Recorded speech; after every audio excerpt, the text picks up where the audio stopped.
again, there's that uncertainty, isn't it? So up until March, we all thought that no R&D abroad. Yep.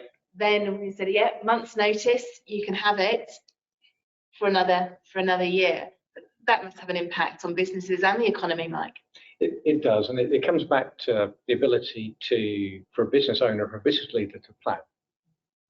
And being told, if a lot of your expenditure is overseas, to be told with 6 months' notice you can't do that anymore and still claim. So take a big lump of your cash flow out, and then 4 weeks beforehand go, oh, you can now, but only for a year. It's a level of uncertainty that isn't helpful. Yeah. I get why they've done it. I get why HMRC government, I get why they've done this.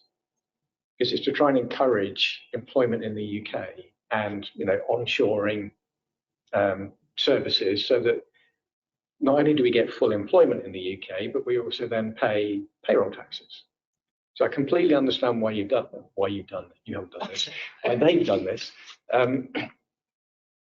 But it's not a real world solution. You've basically got people at university, earlier than that, people at sixth form going, let me make choices about what topics to study. Then I go to do 3 or 4 years at university, and I need 2 or 3 years experience. And then they'll be useful to these companies. That's a 5, 6, 7 year horizon. Yeah. This is a year and 9 months. I absolutely get why this should be done, and I completely agree and support it. But actually, they need to bring it much further down by getting people into STEM subjects earlier, through university, better training programs, and. This is a blunt instrument to fix the problem. Yeah, so I can think of a couple of real big issues with it. One, people who are doing R&D aren't the ones just out of university or even with a couple of years experience. I mean, what you're looking for are the real competent professionals who've been in lots of different situations and can solve the problems. But it's going to have effects on the economy, the supply and demand. Well, there is that to it as well. I mean, right now, we have a skills gap.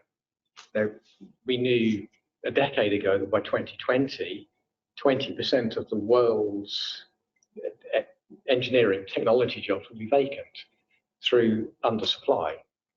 Now they're saying by 2025, 25% will be. Basically, skills gap and supply shortage. That drives the price up. Yeah. Supply and demand, really simple, drives the price up. So the engineers will want more money because they're more valuable. The last thing you want to do when we've got more than 10% inflation is to chuck a load more money into the economy. Puts everybody's prices up, and. So I absolutely get why it's postponed by a year. I think it needs to be postponed by more than that, and it needs support STEM and other subjects much earlier in the process. Yeah, build that foundation to make us that hub of technology that they keep talking about, but put that in place first before you take away the support.